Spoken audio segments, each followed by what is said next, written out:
What's up, y'all? Polo Sports Talking Entertainment here again with another one. Hit the like button, sub to the channel if you're not a member, and also hit the notifications so that you're able to get all of my content and all of my videos.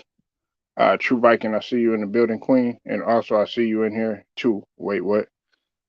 Thank y'all for showing up. Let's get right to this thing, okay? Now, before I begin this, okay, I want people to know that I'm not giving him a full, complete pass by any stretch of the means, okay? Look, collectively, uh, you get it done. Collectively, you don't get it done, okay? That's just the bottom line. But anyone that thinks that this whole ship has not floated due to Nash's coaching, you're not paying attention to what's really truly been going on, okay? The reason why I say this is because a lot of people got to take into account what has transpired. I mean, since the beginning of Nash even being there, and being that Nash is in a his young tenure, he's only been coaching 2 years. Okay, you know that's in comparison to a guy like a Doc Rivers or like a Billy Donovan, who's been coaching at the. And when I talk about Billy Donovan, he's been coaching at the NBA level long before Nash has. But I want you to understand that, okay, let's take it all the way back and let's do a little timeline here, okay? And some of y'all are going to disagree. Some of y'all going to, Polo, you capping. Hey, that's your opinion. This is my opinion, and this is also some facts that I'm about to state to you. When he first take into account, let's take into account personnel, okay? Let's talk personnel for a second. Now, when he initially got there, we all know that it was initially KD and it was initially Kyrie Irving.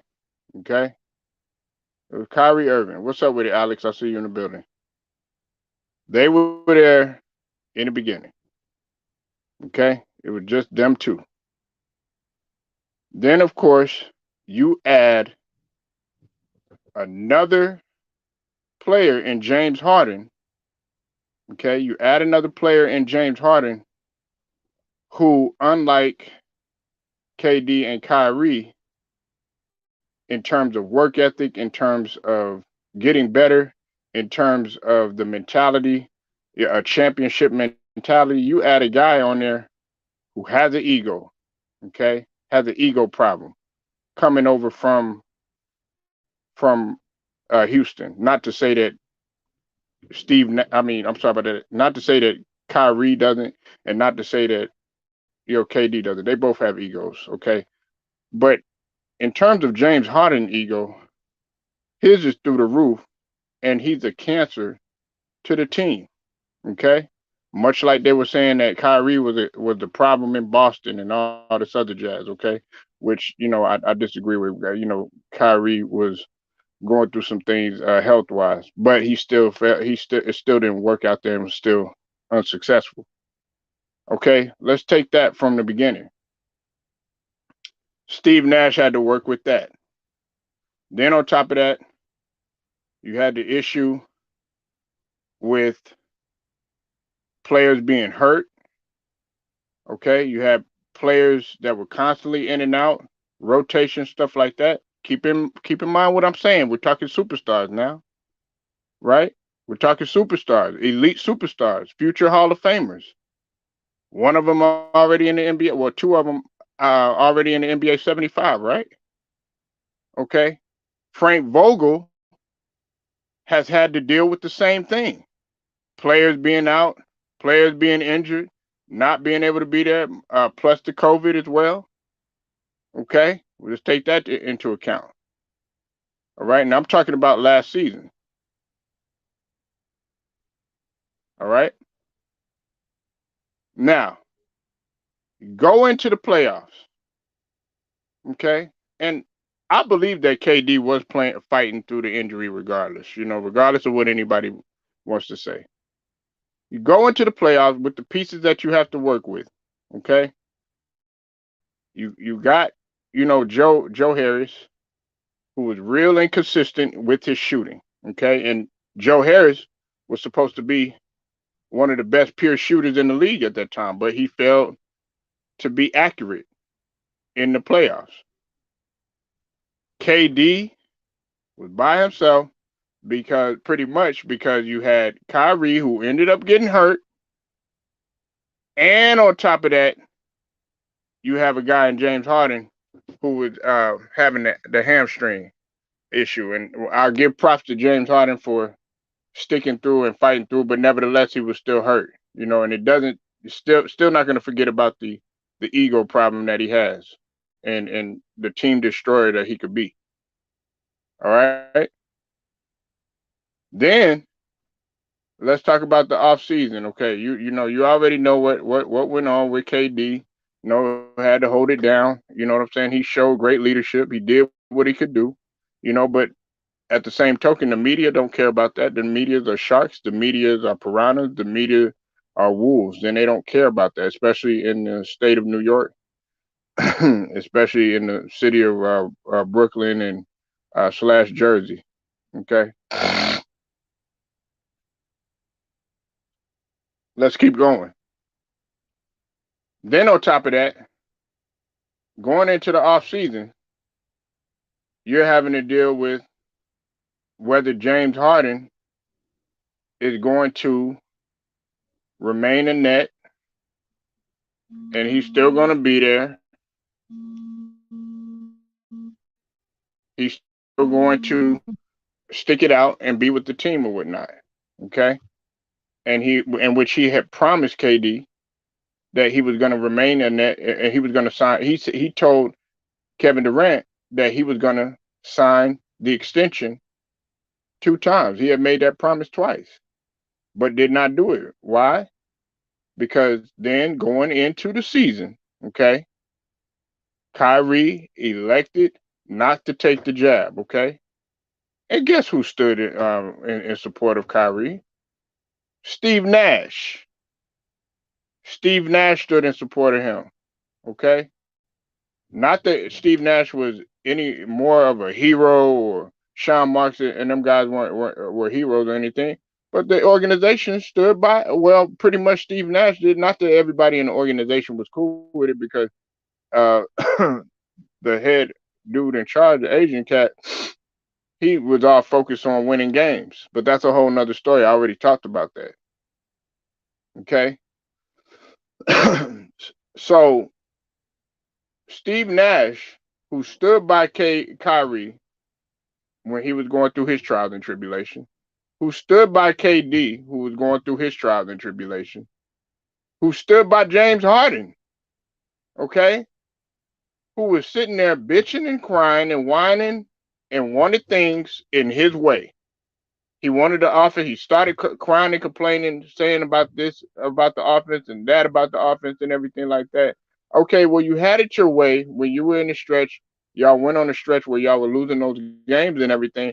Hey, all of it doesn't fall on Nash, because he's having to use new guys. He's having to figure out what rotations work and don't work. When you got a bunch of guys that are hurt, when you got a bunch of guys that are, haven't even been on the court that long enough due to whatever situation that they were going through.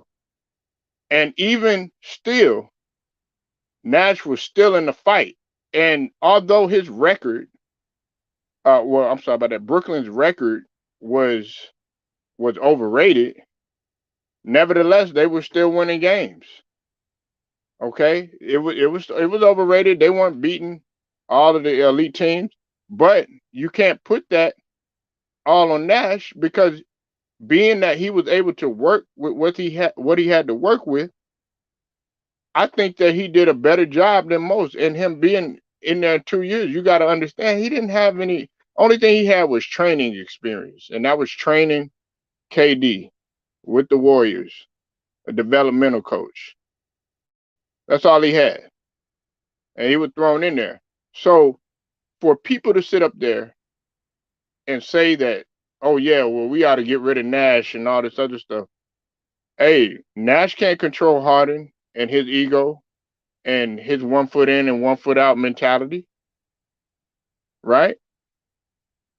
Harden, I mean, Steve Nash can't control if you know a guy like Kyrie when he wants to play and when he doesn't want to play, when he wants to play on defense, when he don't want to play on defense, when KD wants to show up, when he doesn't want to show up.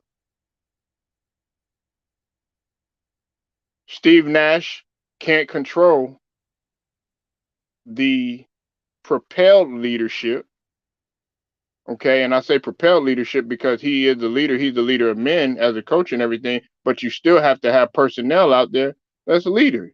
Just because you're the best player on the squad, that doesn't make you the leader. Now, I've often been critical of the leadership of KD and Kyrie, but KD, he's as much as we want to sit here and say that he's not a leader.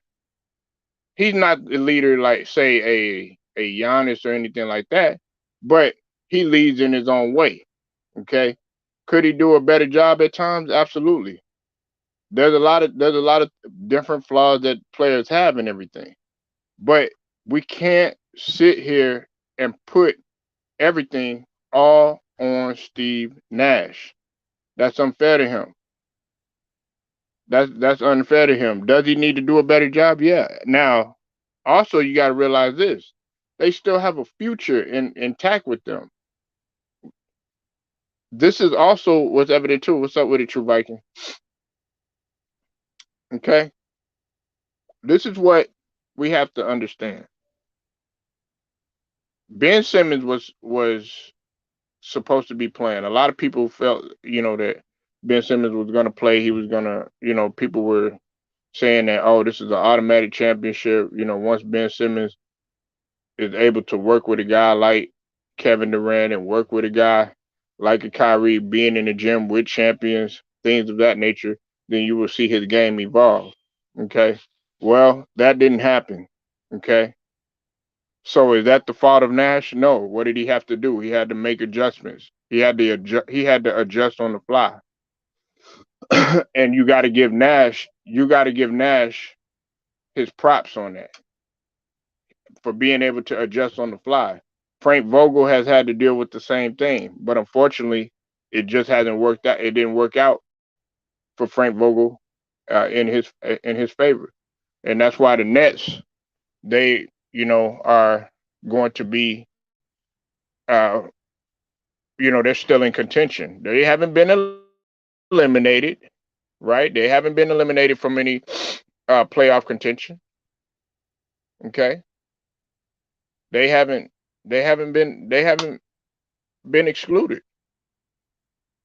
So for everybody to sit here and say that Nash, oh yeah, get rid of Nash, it's Nash's fault, da da da da da. He never went to a finals. He ain't never, okay, I would judge that based on him as a player. Okay. I'll I'll be the judge of that as a player. But in terms of him being a coach is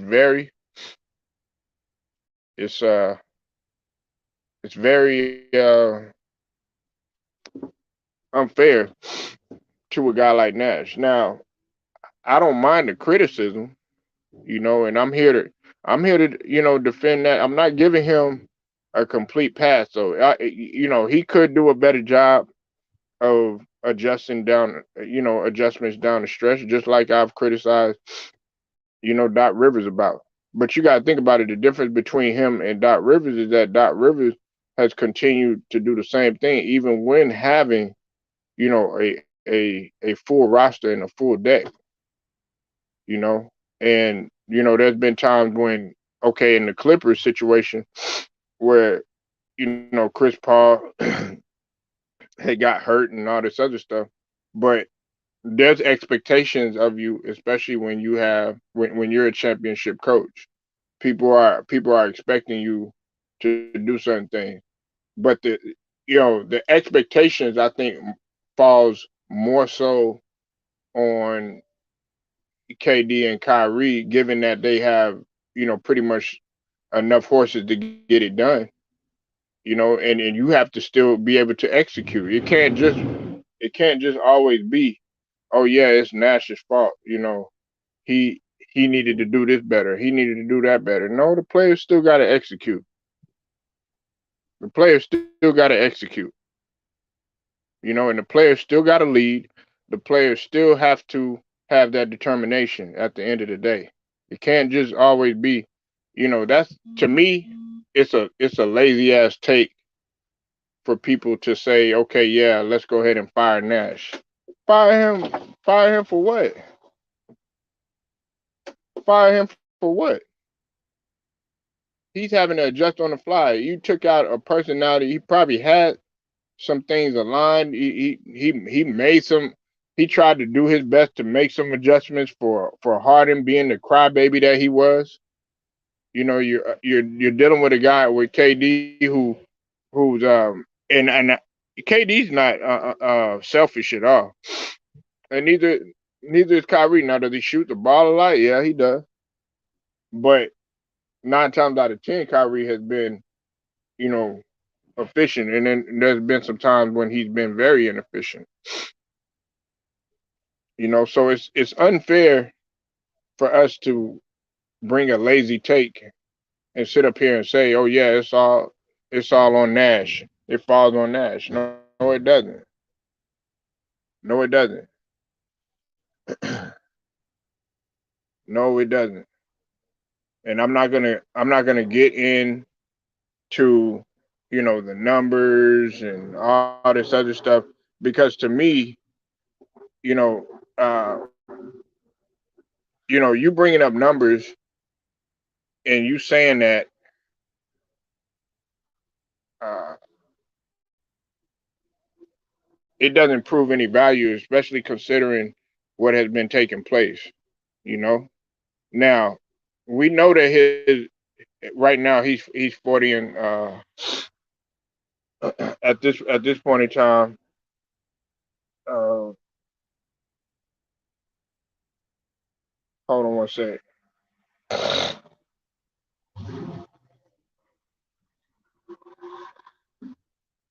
Let's just look now. In 2 years, okay, Steve Nash has had a win percentage of 589, 58.9%. Okay, that's in 2 years. His first season when he got there with Brooklyn, they were 51.9. Okay, all right.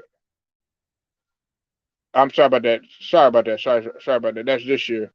Last season they had 66.7. They were 48 and 24. This season it was 41 and 38, 51.9. So there was a significant drop. But the first season,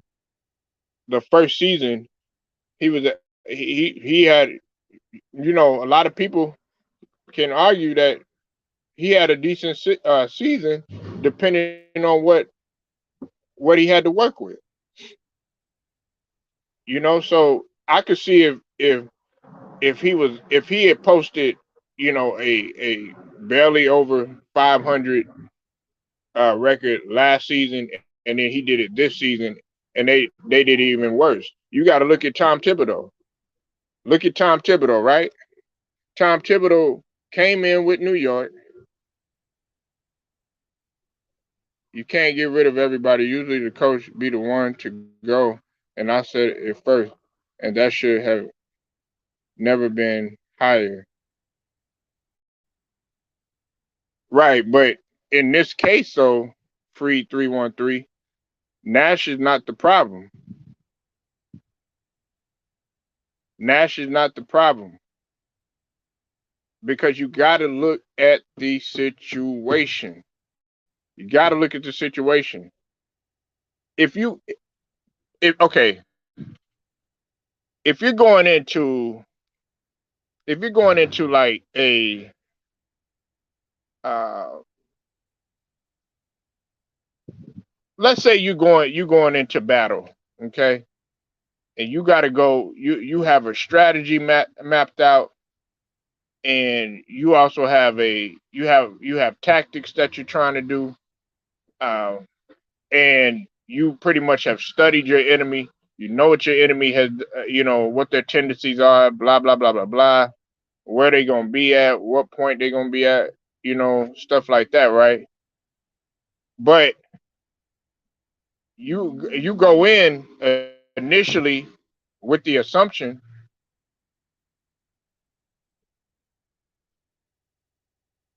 Hold on one second. Hold on one second. 313.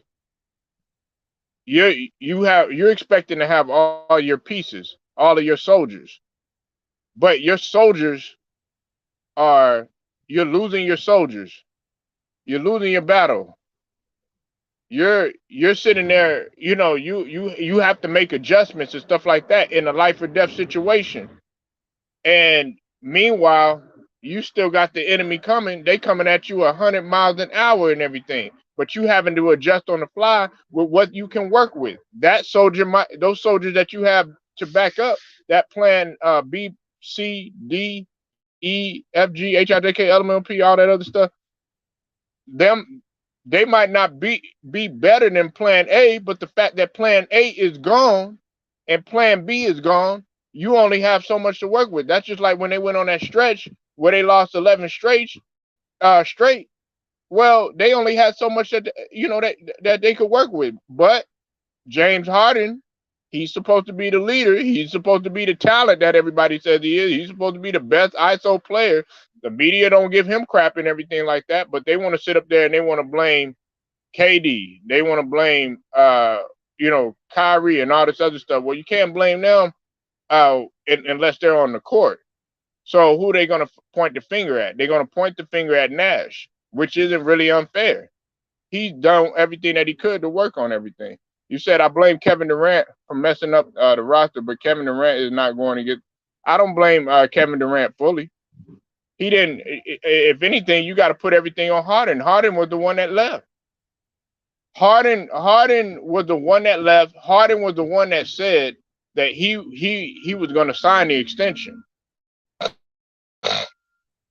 He said that's why the Brooklyn Nets need a coach that can coach around injury of KD and Kyrie would not. Okay, but okay, what about Thibodeau? You're not giving him no smoke. What about Donovan? You're not giving him no smoke, right? These are guys. What about Frank Vogel? He was in a similar situation. Had four future Hall of Famers, right? Had guys that he could work with. You know what I'm saying? But he still is not eliminated. Free 313. And one could argue that they had more. They had more with the Lakers, considering that they got Westbrook, considering that they got this player, that player. And I know LeBron didn't play last night, but even still, when LeBron was playing, guess what? They still were losing.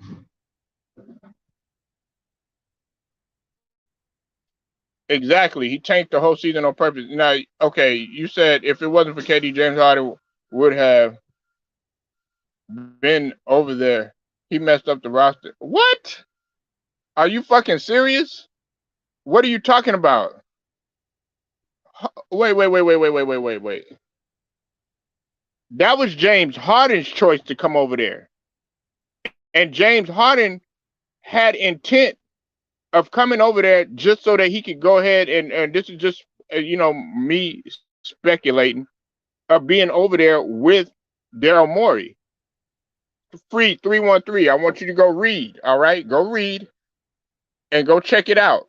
Harden had promised KD that he was going to sign an extension twice.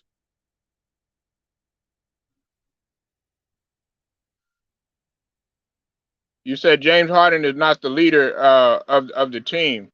Cut this cap off. All right, listen.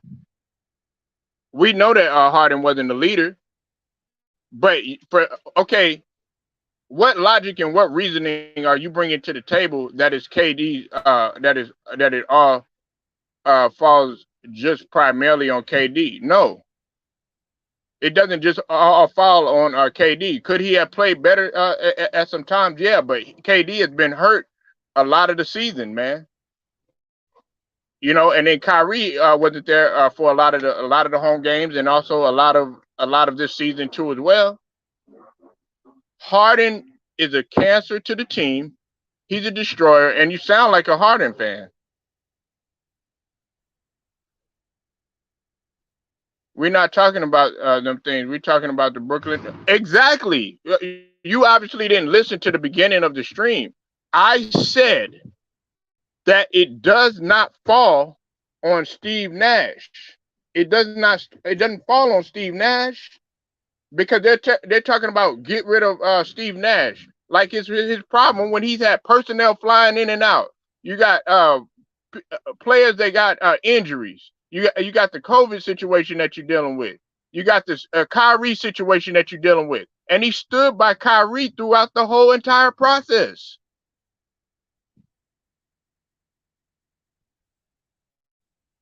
You said if Kevin Durant would have kept the team, why you keep saying if Kevin Durant, if Kevin Durant, if Kevin Durant? It doesn't all fall on Kevin Durant. What's up, TJ? I see you in the building. Okay. What are you saying facts to, TJ?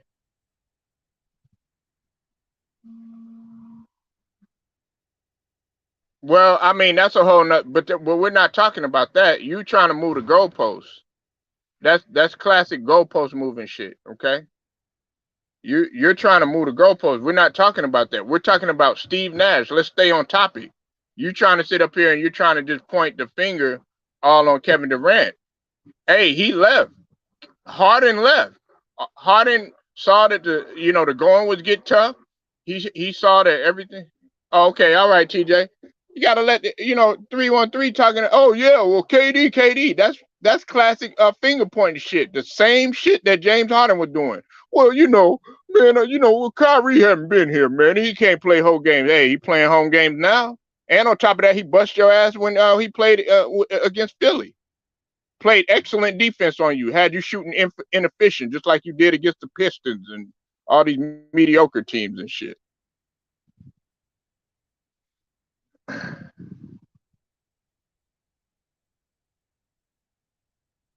Well, collectively as a group, it's everybody's fault. You win as a team, you lose as a team. But all I'm saying is 313 is that okay, wait, what? He wants to sit up here and say fire Steve Nash.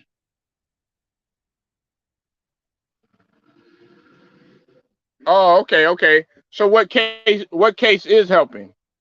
Because the last time I checked, he had a winning percentage when he first came in of 66.7%. And Kyrie was hurt. James Harden was playing less than 100% last year. Kyrie and KD and Harden have all been hurt, but more so KD and more so Kyrie has not been able to play this season. Look at what he's been having to work with. And on top of that, where has Ben Simmons been? He's been hurt. He's got a herniated disc. They were supposed to have Ben Simmons on the court, from everybody's understanding. Got to make an adjustment. So you sitting up in here talking about a take? That's a lazy ass take that you said earlier.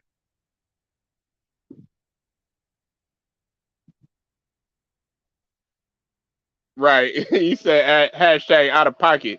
But let me ask you this. Wait, what? What was the Knicks record last year, and what was the Knicks record this year? And they only had one player in Derrick Rose, right?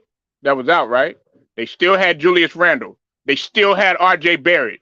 They still had all of their pieces. They still had Emmanuel Quickly, and they're still not in the playoffs, motherfucker. So what are you saying? What you saying makes absolutely no sense. What you want to do is you want to sit up here and you want to try to defend Harden. Okay, you don't know where the fuck you want to be at. One minute you blaming Harden, next minute you blaming this person. But I noticed you never blame KD for anything. I noticed that. I noticed that. One minute is Steve Nash, next minute is Kyrie. No, collectively they lost, but it's unfair. My point for you to put it on Nash, and Nash should not have to be fired. It makes absolutely no sense what you're saying. He came in. Wait, what? Free 313, TJ, everybody else. He came in with a goddamn winning percentage of 66.7. Okay, as a first year head coach, and then he did what he could do in the playoffs with 100% KD. Well, at least we think it was 100%. He might have been fighting some shit anyway. Pretty much all by himself without the uses of Kyrie and a less than 100% Harden.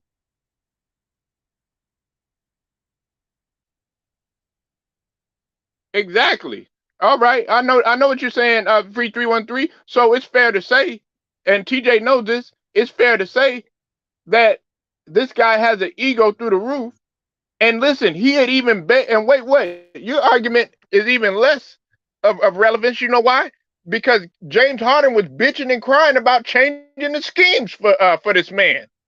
Oh, I want the ball. I want the ball more in my control. Okay, well you had control. Kyrie wasn't there. KD wasn't there. Then all of a sudden you want to start making excuses and stuff. You supposed to be this leader. You're supposed to be this best ISO scorer. You supposed to, last time I checked, Westbrook was leading the league in turnovers, which your ass was.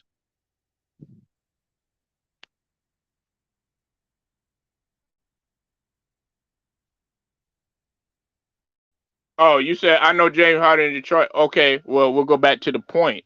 The point is at the beginning of the video that Nash is not solely the problem. That's what I was saying.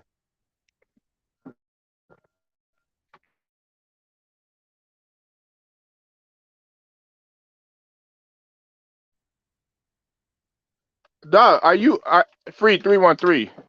You're not listening. I don't think you're listening, man. I did not say that the full problem fell on anybody. I said collectively as a group. But if we're gonna sit here and you're gonna use any type of logic that you're using, you got to understand that Harden caused a lot of that stuff. Whether you want to see him as a leader or not, whether you want to see him as a leader or not, he is decorated from other people's eyes as one of the best players on that team. He's considered a superstar. He's considered the Hall of Famer, NBA 75 and all that other stuff.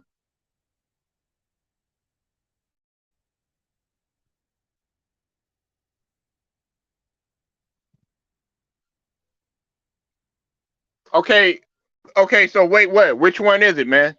See, you dance around everything, man. You act like what's it called said oh man, T Grizzly, man, like the SK got these dancing in them in their shoes and shit. You dancing around every single argument. First you say it's not KD, then you say it is KD. Then you know what I'm saying? I already said that. You listen. I'm not giving nobody a full complete pass.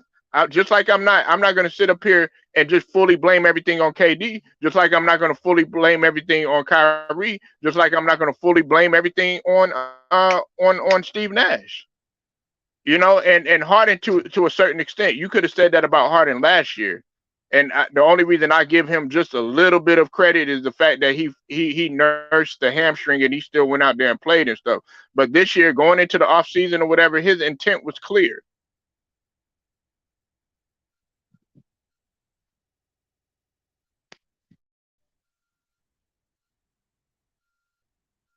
You said don't fire Doc Rivers.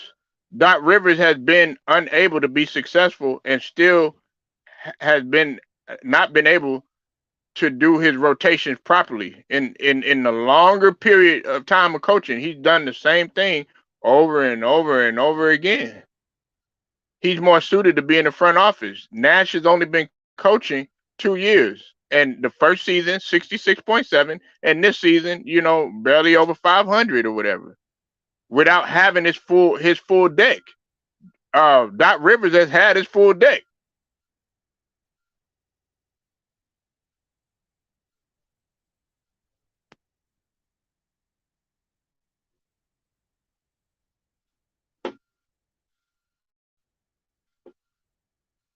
Right. Man, see, on that note, I'm finna end that. Wait, what, man? That's really, really, really cap, brother. For real. You talking about give Harden 3 more years. Shit. That's if he can last in the league 3 more years. I mean, this guy right here, you got people calling him washed. Nah, but I'm finna go ahead and I'm gonna bounce on this, y'all. I appreciate free 313, man. I like what you brought today, man. Wait, what, man? You already know I did this, man, because I wanted to let you know that Steve Nash is not fully to blame. You know that, okay? TJ Boxing and Sport. Make sure y'all go subscribe to the homie TJ Boxing and Sports, man. And Swood, I appreciate you pulling up too. And True Viking Queen, I appreciate you pulling up too as well. Until then, man, Big Who, I appreciate you pulling up too. Polo Sports Talking Entertainment, man. I'll get at you later.